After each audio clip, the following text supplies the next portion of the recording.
You're listening to Joe Dalton on Dublin South FM, Crossing the Rubicon. And welcome, folks. Another season. Yes, we're back. We're back after a long break. I know we had a different show on last week, a roundtable debate talking about the ways of the world and decisions being made and COVID and lockdown. And I'm sure everybody is slightly tired but frustrated with what's going on here and in the world. So this week, I have Seamus Maye. Seamus has been on our show a long time ago. I think he was a lot younger, but now he's older and a lot wiser, I will say. This man has been fighting the fight for you over the last 22 years. He has, tackled on policy. He has gone into the courts. He understands what white-collar crime is, the corruption that is flowing around within the corridors of our political systems. And I asked Seamus to come back on today and share with us his knowledge, his experience of what he sees in the world in 2022. So, Seamus, welcome back. Yeah, thank you, Joe. And I'm delighted to be on again, and hopefully I could contribute to something constructive and get people thinking out there. I hope so. Yeah, just you mentioned 22 years. I'm actually over 40 years at the court case. And of that, I am 25 years involved in running one particular law case. And I also spent about 15 years, some of it overlapping the 25, fighting the banks off, which thankfully in the end I did. So my life's journey really has brought me into close contact with the media, with the legal profession, the judicial sector, and of course the body politic in a very big way. And most of what I would have to say would be born out of solid experience at the coalface, as distinct from looking at Facebook or whatever, and then listen to other people's journeys and taking it at face value. I tend to stick to the areas that I know very well, and these are areas I've studied and experienced and worked on. So with that, hopefully we'll be able to have a reasonably productive conversation. Indeed. Seamus, what frustrates you at the moment with the political system and the deep pockets of the corporate world? Yeah, well, I left UCD with a commerce degree in 1979. Prior to that, I had done a course in agriculture. And I went into what I thought was a democratic capitalist society. And little did I know what actually was happening. And it has been happening over the last 40 years, maybe a little bit more than 40 years. But and I've done a TED Talk on this, by the way. The TED Talk is called Ireland, Democracy or Corpocracy. It's quite a good listen to. So we don't any longer have a democratic society or indeed a capitalist society. We have a pernicious mutant of capitalism. I think one guy I was reading the other day, he called it a coup d'etat, that the body corporate has taken over the body politic. And this isn't just in Ireland, this is in the States, this is in Ireland, the UK, it's in most modern countries. So what we have is just an illusion of democracy, but everything is being done in the corporate interest and nothing is being done in the public interest. And I have experienced incredible levels of corruption and white-collar crime right through the political system over the last 40 years. And I'm talking about with all of the senior politicians. I have files with most senior politicians certainly from the last 30 years. And I don't know how we're going to turn this around. It has got worse, and it has got worse, and it has got worse. And since this government came into power, it's got even worse again. It's only a few weeks ago, we had the stamp duty, the cuckoo funds were forgiven for paying stamp duty, whereas the rest of us have to. And what's going on, what's clearly going on is a transfer of wealth to the 1% elite, or maybe it's 0.5% elite, but the transfer of wealth has just accelerated to an alarming extent. And people, I don't understand it. People don't seem to realize this. And, media has an important role to play. And, I've lost all faith in the media. I've been dealing with media now for, as I say, for many, many decades. And just for example, my case, which is a competition case against the largest company in Ireland, CRH PLC. It's also the third largest construction materials company in the world. And there are other companies that are defendants like Readymix PLC, Kilsaran Concrete, and CPI, and all these. These are all defendants. And for 20, well, not for 25 years, actually for 50, 60 years or more, government has been protecting the wrongdoing of these operators. These operators, I have described them publicly as a mafia, and I can prove they're a mafia, and I have the files to prove it. But this mafia is being protected by the media, by the body politic, by the regulators, the so-called regulators. Now, I've been approached on 8 occasions by Primetime, RTE's Primetime. And the first time back in 1998, there were very distinguished and respected RTE people that approached me, and they worked on all of the files. And they came back to me and said, look, Seamus, this is the best documentary we've ever worked on.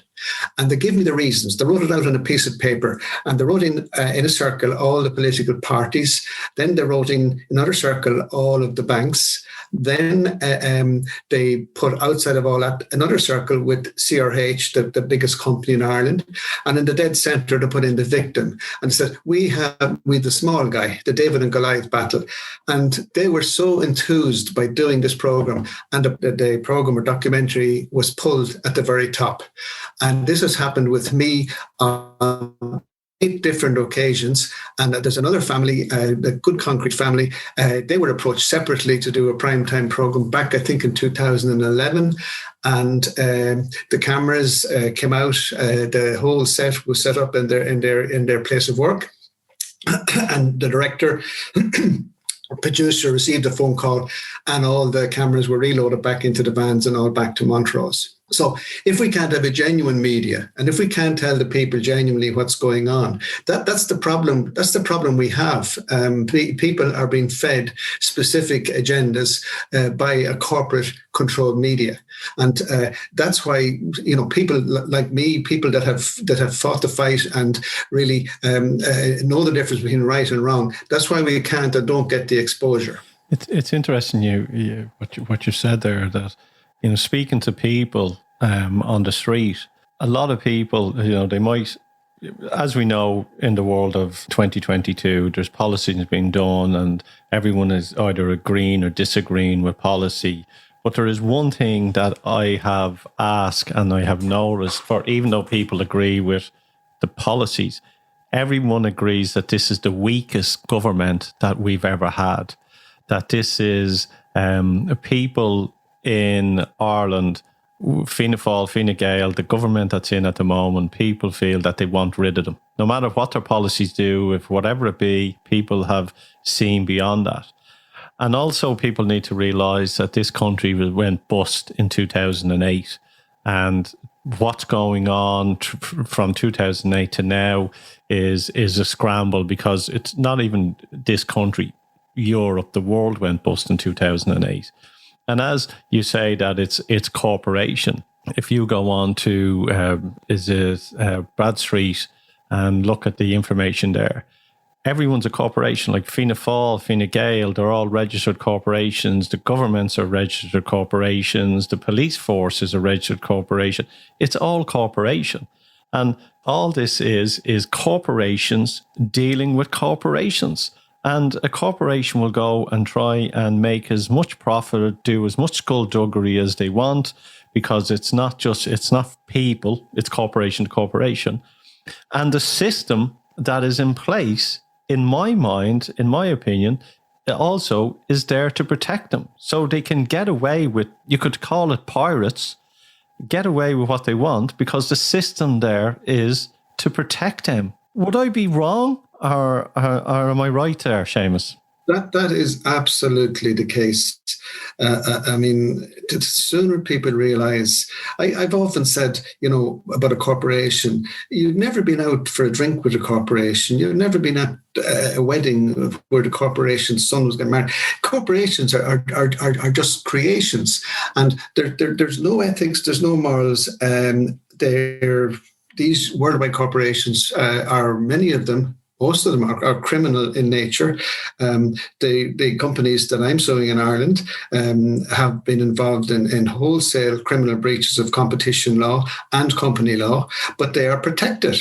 And in actual fact, one of the Gardaí in the competition authority informed the Good Concrete family that there wasn't a hope of CRH being investigated because of who they are and what's at stake. That's all sworn up in an affidavit. I'm not making it up.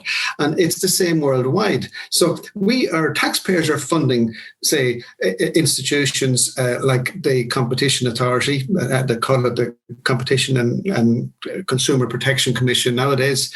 And there's the likes of the Company Law Enforcement Office, and they're all costing a lot of money to run each year. And yet, they're ostensibly they're supposed to be protecting consumers and protecting the public interest, but in actual fact, they are protecting the wrongdoing. They're protecting the wrongdoers. And where do you start? Look, I mean, we've this almighty housing crisis, which has spiraled out of control, particularly over the last 20 years. Like the rate of increase in house prices and building costs compared to the rate of increase in take-home pay, there's a ginormous gap between it. And what is happening is they're engineering society that people will never own anything, that people will never own houses. We're charging the highest interest rates in Europe, in Ireland. And if you actually go into them in some great detail, you'll find that in some cases we're charging up to 5 and 6 times the interest rates available in Europe. So if people are being asked to buy overpriced houses with overpriced mortgages, it just doesn't happen. It can't happen. So, Michael Noonan first brought in the Star and Enda Kenny, they brought in all these vulture funds. And they've never looked back since. I mean, these cuckoo funds are now coming in and buying out all these houses, and with tax advantages that the government are giving them, all kinds of tax advantages. So, where is it all going to end? If we could just move a little bit forward on that. I mean, our post office movement is being decimated. It's gone from 1,800 post offices to 900, and it's due to go down to, God only knows, there could be only a couple of hundred post offices left when they're finished decimating it. Our credit union movement is on its last legs. Believe it or not, it's financially sound today, but all of these mergers are because of the effective anti-competitive structures and rules that are being imposed on credit unions as against the banks. Our beef farmers are being wiped out. The government and the EU are intent to wipe out our suckler industry, and they want to reduce our number of sucklers, I think, by a half, or certainly they want to reduce them by half. And yet Brazil is going to bring in 24 million, I think I read last week, 24 million more sucklers to kill in Brazil and export up to Europe. And we're talking about CO2 emissions, and we're talking about climate change. It's for the birds. All of these policies are for the birds. I would agree. And here's the people that I feel sorry for, or my heart goes out to, is Middle Ireland and, say, middle civil servants, because everything that's happening at the moment in this country is a lie on top of a lie on top of a lie on top of a lie. So when people go and do research, they're looking at lies. It's all just as makey-uppy, right, from the beginning. And people will write documents on this, but they're actually writing it on a lie, the research on it. So the middle ground civil servants think they're doing the right thing because of the lies that they've been fed and the policies, where they're not. They're actually destroying a country for their children, for the next generations.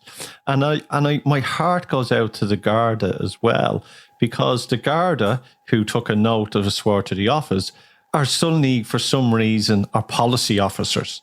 And one of the things about the guards, everyone in the civil servants as well will have a contract. The guards don't have a contract.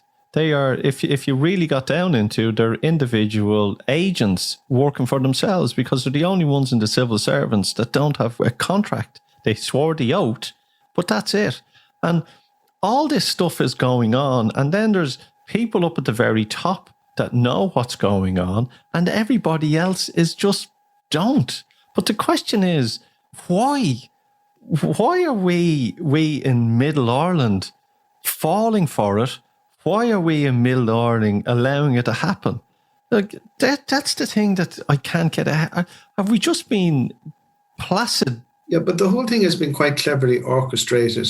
And like, if you have a successful political party, and I'm talking about inverted commas successful, like Fianna Fáil, Fine Gael, they get huge control over the state because they're a party. And like over the years, like in the old days, we definitely had leaders. I mean, Sean Lamass was a leader. I don't think anyone will dispute that. Charlie Haughey, in his own way, corrupt and all as he was a leader, and he could get things done. But things have deteriorated now. I mean, we have three people in government, the three-party leaders, and like, I'm going to be perfectly honest with you, I would not send them to the supermarket to do the shopping. I mean, it is unbelievable, the incompetence of these people. They just have no experience of running an organization. They have no experience of what it is to have to make the right decision and make it fast. These guys are all spending millions of our money on special advisors. And like, these advisors are coming from the same trough that they all have their snouts in. So, and people say, oh, well, we need rid of this government. We need to change this government and we'll vote them out, whatever government it is. But like, what we're doing is we're moving deck chairs around on the Titanic. The system is dysfunctional. The system is not working, and it's getting increasingly, well, it's gone now. I mean, the system has been taken over by corporations worldwide, and that is going to be the next big revolution in society. It is going to be huge. As my mother, God rest her soul, would say, a job for the good old boys. It's like she used to say with RTE when there was a program on. She goes, "Oh, look, there's your man." Sure, they all just hire each other. And that is the same for the political system, and also with the political system as well. Example, if you are a teacher and you are earning 40k a year, whatever a teacher is, and then suddenly you get into the political system and you've suddenly got your wage and you're jumping on planes and you're flying over and you're meeting people from different countries and the ego is there. When your time is up, you don't really want to go back to be a teacher teaching kids again. So a new system, a new regulation, or a new job is set up, and they're all just corralled into the same pot. And that's how it goes. And it goes around and around and around and around and around. Which would be okay if these people were trained and aware of the public interest, which would be okay if we had something like accountability. We have zero accountability in this country. I mean, it's only last weekend that Kenny joined another board. I know he's gone out of politics 3 years, but why has Enda Kenny joined this board? Why has he been appointed? It's not because of his brilliance. It's not because of his knowledge or expertise. It's because of his connections to what is effectively a totally corrupt system. And maybe it's worth mentioning, about corruption, because Transparency International, and it's well worth downloading some of their reports, but they did a report on corruption in Ireland. They did one in 2009 and another one in 2012. And like they talk about at the Moriarty Tribunal and the findings that Moriarty made of serious, what I call raw, naked corruption and money changing hands and all this sort of thing. But there's a worse form of corruption, certainly in my experience, there's a worse form of corruption. And it's been termed as legal corruption. And legal corruption, it takes many forms. I'm just quoting it here now. It takes many forms and includes cronyism, patronage, and state capture. when powerful groups manipulate policy formation to serve their own interests rather than the public interest. And that's what we have. We are the world's number one in this country when it comes to legal corruption. And there's reasons for that. We only have a very small population, 5 million people, and everybody is somebody else's aunt-in-law's first cousin's great-grandfather, whatever it is. And so the sort of structure of our country makes it very, very easy for legal corruption. That's why people keep their mouths shut.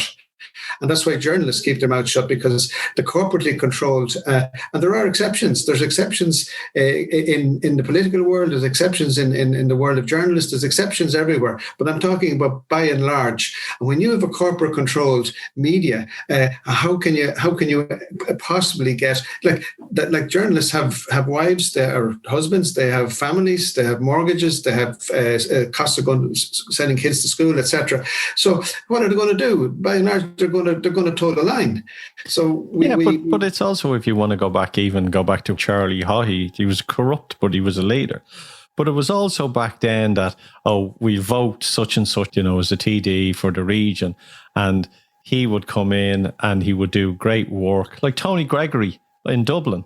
For people, Tony Gregory was an independent, and he got stuff done because of negotiating skills in government. So all this goes back to, I'll vote you in, you'll get that new school put in, or that road, or the traffic lights, and you slap on the back, and then everybody leaves you alone.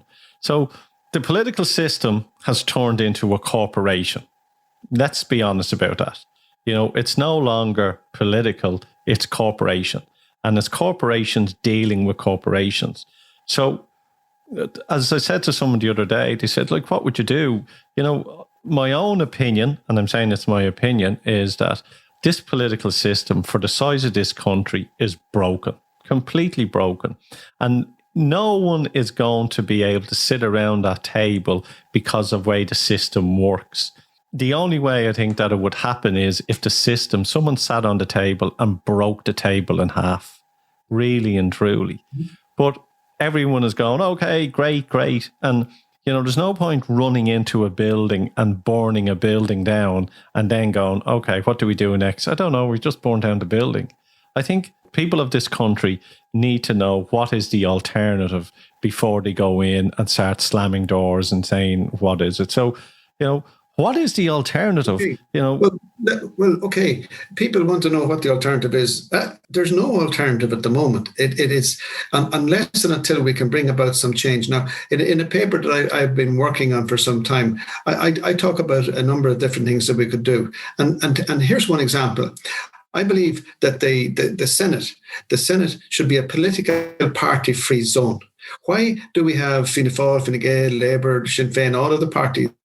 They are over in Dáil Éireann, and that's where they make all their moves. That's where they have all the power. But the Senate just mirrors that. So if Fianna Fáil and Fine Gael want something done in the Dáil, they just say to their colleagues in the Senate. And, so the Senate is really, to all intent and purpose at the moment, it is useless. So I say, get rid of the political parties out of the Senate and only put into the Senate people of proven track records, top academics from all over the world, if necessary, and people that have specific expertise and experience in various areas. And the Senate should be able then to hold the Dáil to account. Now, that, to my mind, would be a significant move in bringing some power back to the people and the public interest. And the second move that I would want to see happening is the introduction of citizens' initiatives. Like Article 47 and Article 48 of the original Constitution of Ireland they provided for citizens' initiatives, whereby citizens could call up referendums. They could introduce, or they could stop laws from being introduced, by gathering up X number of signatures.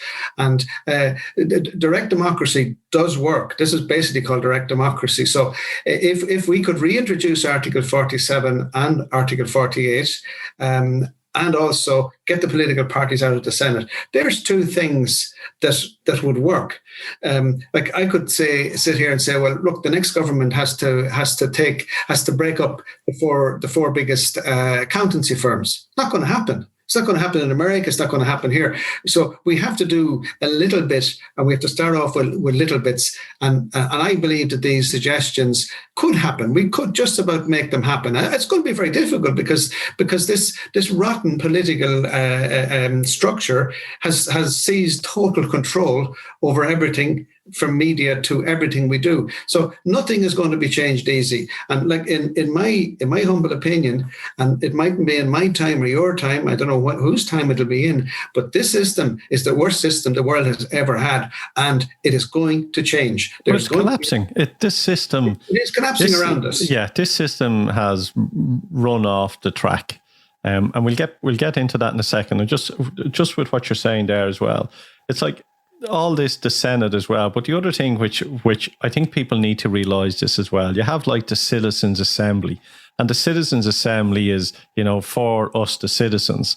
And, it's 100 people and they're given policy. But, the stuff that they're given, or the wording that they're given and stuff, and then the people that they speak to and educate them, it's controlled to get them to make a decision. And who are the 100 people that are put in here? How are they picked? And I don't think 100 people is enough in a citizens' assembly for a decision for a whole country. It should be, 1,000 people. And I can apply for it, or someone else can apply for it and get in there. That's one thing. And the other thing as well with the political system, when asking people this or my own thoughts, just people say to me, for the starters, any discussion of any policy should be done in public, not behind closed doors. That's one thing that people would like to see, that, it's done openly and has transparency. Another thing which someone said to me was, no person in government would be allowed, if they were any part of any secret society as well, would be barred from politics as well. And the third thing was as well that the people that have to go in have to have courage and have to have truth.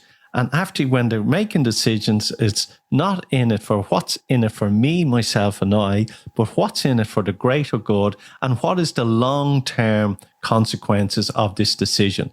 Because the policies that are being done in government at the moment is, we'll do this now and let's not worry about it because someone else is going to worry about it 10 years down the road.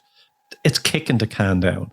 And even if those small changes were made, we could see it. And the one thing which is spark with me head, and government work for the people. They are not the controllers over the people. They work for the people. So why the hell are they all corporations? That's the one thing. Government policies, government, everything, the civil servant, they are corporations and they shouldn't be. And the question is why as well. And if Middle Ireland went off and asked those questions to their local TTs, to their local councillors, for starters, they wouldn't be able to give the answers. And the thing, it would cause a chain in effect to go, what the hell is going on? That's very interesting, your point that you make there, because I'm going to bring it back to Articles 47 and 48. And it's going to, because listeners might be interested in this. The original Constitution, Article 47, said that any bill passed or deemed to have been passed by both houses may be suspended for a period of 90 days on the written demands of 2/5 of the members of Dáil Éireann or of a majority of the members of Seanad Éireann. Such a bill shall, in accordance with regulations to be made by the Oireachtas, be submitted by referendum to the decision of the people if demanded, either by a resolution of Seanad Éireann or by a petition signed by not less than 1/20 of the voters, and the decision of the people shall be conclusive. And Article 48 said that the Oireachtas may provide for the initiation by the people of proposals for laws or constitutional amendments.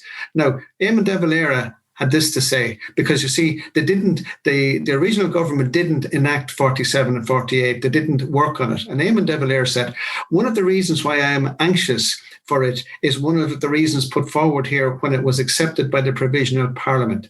At that time, it was stated that it associated the people with their own laws. It gave them the feeling that they were the ultimate power, the ultimate rulers of the country. It gave them an interest which they would not otherwise have in legislation. And in the laws generally, it gave the people an opportunity of considering certain questions in a way in which they would not be discussed or considered at general elections at all. Now, the interesting thing is that when De Valera came into power himself and introduced the 1937 Constitution, he very conveniently left out Article 47 and 48.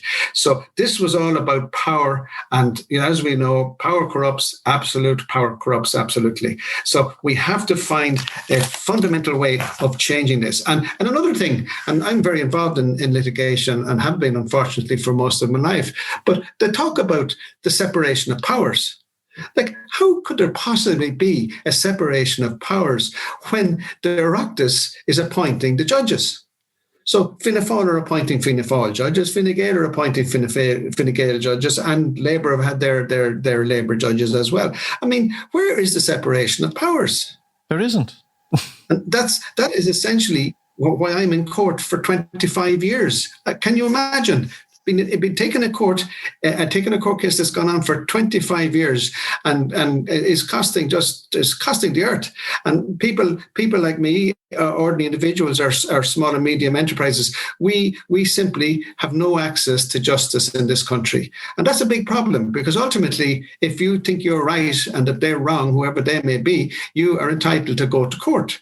But the reality is, and I'm the living proof of it, you cannot go to court because you can't afford to go to court, because the big law firms will throw procedures after procedures after procedures in front of you. And if you're up against a political creation, which is the likes of CRH PLC, the Cement Roadstone, they're a political creation, and the judges have been appointed by the body politic, where are you going? And that's why am I 25 years in court? And other people, you see, the thing is, when people see the struggle I've had and where I'm going, they are disinclined. In fact, they would say, well, I'd be mad to go to court. I'd be mad to even attempt to go to court, because look what has happened to this guy. So the few brave people that have taken on the system through the courts have really had egg thrown back in their face. So like the whole system has become so utterly dysfunctional. And I fear for the next generation, the current young people coming through on every level. You're listening to Joe Dalton on Dublin South FM. Crossing the Rubicon. Enslavement, the word that pops up in my head, that, I believe this whole conundrum, or this whole system, and the way it's going as well, I don't think you or me are going to solve it. I don't think that's the truth. The only people I believe are going to solve this are the younger generation. The people in their 20s and the people in their 30s. And when I mean save it, I not mean it's saber rattling. I mean it's starting to understand the whole systems, and then starting to get involved in the systems. And we know that people have got into the political parties who want to make a change. Sure, I was in a political party myself. Had my little coupon card and believed everything that was being done. And there's a lot of people in political parties who joined them, are in there, who are genuinely are in there, and I know some of the people, and they believe that they want to do good. They have compassion, they have the empathy, they feel it, and they get in because they want to make a difference.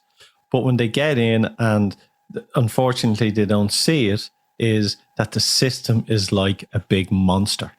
And you get into that system. Absolutely correct. Yeah, I've seen so many good people going into politics, and they get eaten up by the monster. Yeah. I could write volumes on it. And these people are essentially quite innocent. A lot of them are people that want to do good. Some of them, of course, are people who just want to get on in politics. But there's a lot of people going that want to do good, but they get eaten up by their own system and by their own party. They don't have to wait for another party to eat them up. Their own party eats them up. Yeah. And the system is, it's such now, like, if Fine Gael or Fianna Fáil are looking for a candidate in some constituency or other, they don't want a bright, intelligent person that knows what's going wrong in housing or health or whatever and can read. What they want the local guy that managed the under-20 team to the county championship for the last 4 years in a row. He's very popular and sure, he'd be a great man.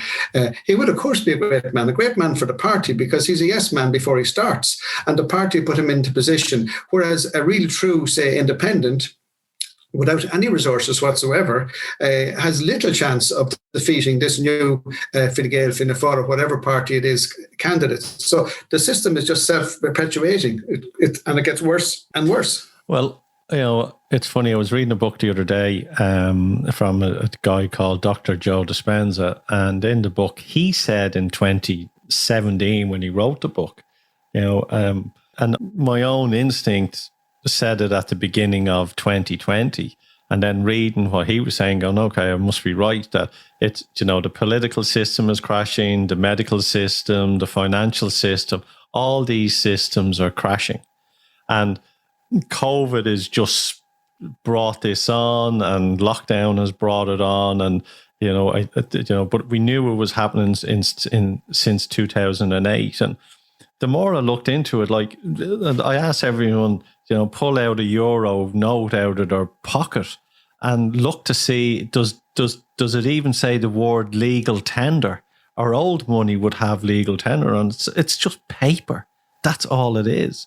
And this whole thing is, Ireland is the richest country in Europe, truly the richest country in Europe because of our land, what's in our land and what we have in our seas as well. We're the richest. But we've been led to believe that we're the poorest. For generations and generations, we're cap in hand. And even growing up in my 20s and 30s, the EU was great. They helped build the roads for us. They done this. We were brilliant. They're going, the EU is great. But we're giving them more than we get. And per head of population, we owe them more money than anyone else in Europe. They say the Irish, we could rule the world if it wasn't for drink, And the question that is, for a nation who have a great workforce and we travel all over the world and, we people who are, let's call it the Celtic warriors that are in this country and around the world, we're always very good at finding a solution to a problem. So the question then, when I ask the listeners out there as well is, what do you want to change? What would you like to see happen? What is the solution for this? Because we're all sick to death with problems, finger pointing problem. What is the solution? And if we can come up with those solutions as collectively, we can break this corporate corruption policy system that has enslaved the nation for decades on it. Yeah, I think you've made some very good points there, and I probably should have mentioned the fisheries earlier, but Ireland has given away more from its fisheries. I think it runs into double figures than what we've received from the EU. We effectively handed over the fisheries to the EU in return for so-called support for our agri sector, and we know where that support is bringing our agri sector now with the trade deal with Canada and now the South American trade deal. So we paid by far the most per capita for the financial bailout back in 2008. So, we in 2008 and prior to that, we had an orgy of credit creation, which in turn creates a speculative bubble, which can only do one thing. There was no question about the banking collapse being a surprise, certainly not to the civil servants and the state. The banking collapse had to be planned. Otherwise, they would have taken steps to prevent the credit orgy. And now we've moved on 10, 12 years later, and we have an orgy of quantitative easing, which is making money worth nothing. And if you look at what's happening with even the cost of building materials, some building materials have gone up by 70%. 50% and 30% to be conservative on some others. And that's all since, well, they don't know whether to blame it on Brexit or blame it on COVID or blame it on the ship that came up the Suez Canal and got stuck. But the fact of the matter is money is becoming worthless. And, people, and I should say when we are talking just about money and about competition law, now our own competition authority has estimated that criminal cartels are stealing circa 8 billion euros a year from the economy. Now that works out at 5,000 euros per household in the economy. That's a lot of money. And now we have, and we're going to have a huge amount of pay increases. And of course, the government employees will be the first to get them, and they'll get the biggest pay increases as usual, even though they have far less risk, virtually no risk in their jobs. And of course, people have to get enough money to live and to pay for the bills. But why can we not attack the cost of doing business? Why can we not attack the high cost base? Because if you're getting 400 euros a week and you've been surviving on that, but costs increase and increase. So you go and you say, well, I need 500 just to stand still. Well, why not attack the cost base? Why not attack the cartels and bring the cost of building materials, and bring the cost of pharmaceuticals, and bring the cost of just about everything back? Because if we brought it back by 20%, which we could easily do if we had a political mind to do so, then my 400 euros per week will actually buy me 20% more. So that there's two ways of getting an increase, but we are going about it the wrong way, and we will be the highest cost base in Europe, and that will hit our tourism, it will hit our manufacturing, and our foreign direct investment. And make no mistake about this, our FDI, which is a very good thing, has done a lot of good things for Ireland over the years, but it's tax based, and it has been based for decades on facilitating tax haven status for these companies, but the indigenous economy has been left behind because there's no real interest in our indigenous economy, which is the driver of most countries. Germany's indigenous economy is the driver of its economy, and that is its own indigenous economy. Small business in Germany is the key to the German economy. So we've got everything, Joe. We've got everything. We're so wrong over here. No matter where you go, where you look at it, you can pick holes in it. Will RTE put you on? Will News Talk put you on? Can these things be properly addressed in the Dáil? No is the answer. And that is probably the biggest thing we have, that our media is letting us down. I just want to jump back on something there. You said about the cartels taking billions. Can you elaborate on that a little more? I can. Canada introduced competition law in 1889. America introduced competition law in 1890. Japan in 1945, and all other countries 100 years ago. Ireland had no competition law until 1991. That's 30 years ago was our first competition law, the Competition Act. And if anyone was aware in doing business in Ireland, you know that the Naas Road, for example, was a haven for cartels because people got they got exclusive dealerships for whatever plant and equipment and stuff that was being produced in other countries, and the price of buying these in Ireland was grossly inflated. And as consolidation was allowed to take place within the banking sector. We all know that in the old days we had the National Bank and the Munster and Leinster Bank, and we had dozens of banks, and they were all consolidated into effectively AIB and Bank of Ireland. But each of these, and the pharmaceuticals industries, are all basically colluding within their industry sectors to charge artificially high price for their products. And that they are criminal breaches of the Competition Act. And we set up the Competition Authority in 1991, that's 30 years ago. And it has been an utter disgrace. I can go as far as to say that it is corrupt, and it is corrupt because it is not acting on the information which it receives. I've been involved in a number of sectors that have put in complaints to the Competition Authority, but they simply will not act upon it. And Dr. John Fingleton, when he was head of the authority, it was his estimate that in current figures, competition breaches are costing 8 billion per year. And I believe myself that that's a very conservative figure. So why do we not rein in these criminal activities and take the Company Law Enforcement Office? Because you take the industry that I cut my teeth in, I suppose, if you like, the cement and concrete industry. That industry and CRH PLC, it actually secretly, and I can prove all this, I have paperwork to prove it, but it secretly controls a large number of its competitors downstream. So if you're looking at buying ready-mix concrete blocks, sand and gravel, and you're in a particular region, you could be looking at buying it off Roadstone, or you could be looking at buying it off XYZ Limited. And you say, well, XYZ Limited, he's a nice guy, sure, I know him, and I'll buy off him. But the actual fact is that he is secretly controlled by CRH.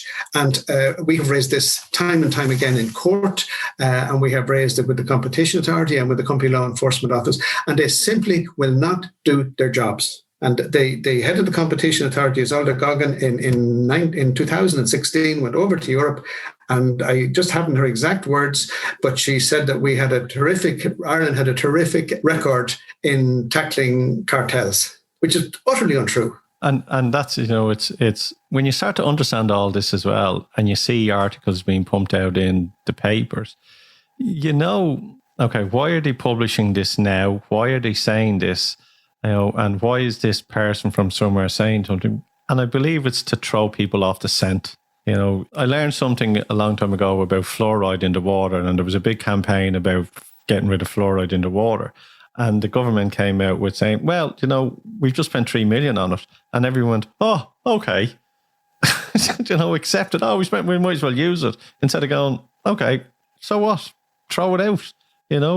And everyone then just, if something is going on, the papers or the government throw out a bone, oh, we're looking into that. And everyone goes, oh, great, they're looking into it. Now we'll all just go away because the government are looking into it. Mm-hmm. There's so many decoys and there's so much, sidestepping within the whole system. And it comes exhausting. And is it then Middle Ireland just kind of go, do you know what? I'm getting my wage, I'm paying my mortgage, I'm putting food on the table, I'm getting through life, I'm looking forward to my pension, and so be it. Is that it? That's a lot of it. I mean, just go back to I did a report on the beef sector back in 2015, and people were very, very frank and open with me, and I met people that fixed the price. They were involved in fixing the prices of animal feedstuff and fertilizer into the agricultural market. These are criminal offences, and these were openly admitted to me. So how are we supposed to compete? How are our farmers supposed to compete with farmers from other countries when all their inputs are being artificially inflated? In Germany, mortgages start at 0.25%. Business and personal loans start at 1%. Yeah, look, if people won't remember the Goodbody scandal with the meat here back in the 80s. That's the Goodman. Goodman scandal. Yeah. Nobody held to account. Would it all change if we start adding to all the big corporations, any company that's making over $1 billion, right? In Ireland, these are all the multinationals, everything that's here. If we were to increase them all by 1% tax for here, would change a lot of what's going on in this country. I'm not sure that would work. I'm asking. I'm not sure that would work, because effectively they say, oh, we charge 1% here, so we what we'll do? We put our prices up by another 3%. I don't think that's, and again, if you look at what governments have done about the housing crisis, and they put up sweeteners and various sweeteners over the years. But what happens is that if there's a subsidy effectively of 25,000 a house, the house goes up by 25,000 because the builder says, it's just here. So greed. We're gouging. But it's easy to gouge if you're a corporation when you have the entire body politic making the rules that you're actually making the rules. They're just writing them down and signing off on them. Well, they create the systems, and you voluntarily participate in them. By way of having no choice. Yeah. What's the solution? What really is the solution? I know there is people out there who are working on solutions, but it's all within the system as well, and the system is crashing. And I don't know, I don't know where it's going. Yeah. But it is. Yeah, we're heading for a very bad place. There is absolutely no question about it. The systems we have in place, even the financial markets, all of these things have undermined themselves. And we have to see now everything has been under cover of COVID. So when this COVID thing is all over, let's see where we all stand. But the banking system is bust. We have put forward time and time again for the last 8 years now in the Public Banking Forum of Ireland proposals for our own banking system, a public and community banking system, which can be run alongside these oligarchs. But the ECB and the government won't hear of them. And, we're at the hands of the financial world. The financial world is controlling everything we do. So, it's not just one simple answer to this. I truly believe that there's going to be a monumental collapse, and that collapse has to come about before the real change takes place. Because, as I said earlier, moving the deck chairs around in the Titanic is only getting us into worse and worse trouble, and the Titanic is sailing straight for the iceberg at high speed. So I don't know. People like me and people like dozens and dozens and dozens of other people do their best in the areas that they have experience and knowledge, but we get excluded from the political talk shows. We get excluded from contributing anywhere really, and it's but then again, there's people like you and many more outlets that are emerging because of this effective censorship by the mainstream media. So we just have to hope that somewhere along the way some of us has a victory and that there's some change made. For anyone who grew up in the 70s and 80s, where we had massive inflation, and someone said to me, there was a time when people were more concerned about how they were putting food on the table than actually paying the mortgage. And will that time come again? And the other element of that, people go, well, look, money is as cheap as what it is, that, with what's going on in COVID, and we're borrowing billions from the EU with all the payouts, and money being so cheap that we'll just tack it on and we'll pay it over the next 40 years at a small interest rate. And that's the other element of it. But that's wrong as well. The whole thing. That's until interest rates go up, of course. Yes, yeah. But it's the whole thing from it is you can't just put your foot on the brake and go, no. This is meandering. It can't stop, and we need to just be able to. Well, I'll give you an example, of what is really inane behaviour by the people. You take Donegal. Donegal has 6, 8, maybe 10,000 homes affected by the mica scandal at the moment, and growing. And Donegal has a fishing industry that's being wiped out. And what do the people in Donegal do? They elect a Fianna Fáil rep and a Fine Gael rep. And, this is and at the moment, the mica people are cozying up to the Fianna Fáil and the Fine Gael rep, and they're basically being led astray and leading all the victims astray, thinking they're making progress. Why can't the mica people and why can't the fisheries people? And let me tell you, there's a huge agri sector in Donegal. There's some of the best farmland in Ireland is in Donegal, where the suckling cattle trade is being attacked. Why can't they get together and put up their own independent candidates? And wipe out the civil war parties, because that's where that's not going to be the ultimate solution, but that's the start. These two civil war parties have let us all down, and they have to go. Because sometimes people believe that infiltration is everywhere, Yeah. Well, I saw I saw it when I was advising independent farmers, some of the various groups of farmers there during the period when they were blockading factories and all of that, and it was just quite unbelievable. You would get them all in a room, and they would half understand what's going on. That's half of them. There's some very good guys in the farming sector that tend to stay quiet, that do know fully what's going on. But, they go out and they vote for Fine Gael and Fianna Fáil and Sinn Féin. Sinn Féin have never been in power, so it's not easy to make, I suppose, you certainly can't make allegations against them because they haven't been in power. But, why did they go out and vote for the very people that are causing the problems? This is what they do time and time and time again. Because it was a time that we voted for who our parents voted for, that indoctrination on it. Well, my family, every part of my mother's, father's, every side of our family was always Fine Gael. Not that they went out canvassing or anything like that, but they voted Fine Gael. But I can tell you something. If my father and mother were alive today, they would not be voting for this Fine Gael party. Seamus, we've come to the end of the show. Thanks for coming on. I'm sure we'll have you on again. If people want to do more research on the stuff that you're talking about as well, where can they go? Well, I'm easily found on social media. I'm on Facebook, I'm on LinkedIn, I'm on Twitter. Twitter is ISBA, International Small Business Alliance, which is a group that I started many, many years ago, back in the 90s. But I would suggest also the TED Talk. My TED Talk is excellent. It's Ireland, Democracy or Corpocracy. And that would be a good thing to listen to. And again, I can be found on Messenger, and my email, I think, is freely available on the internet if you look it up. So perfect. I'm not that hard found. Thank you, Seamus. Thanks, Joe. Enjoyed that.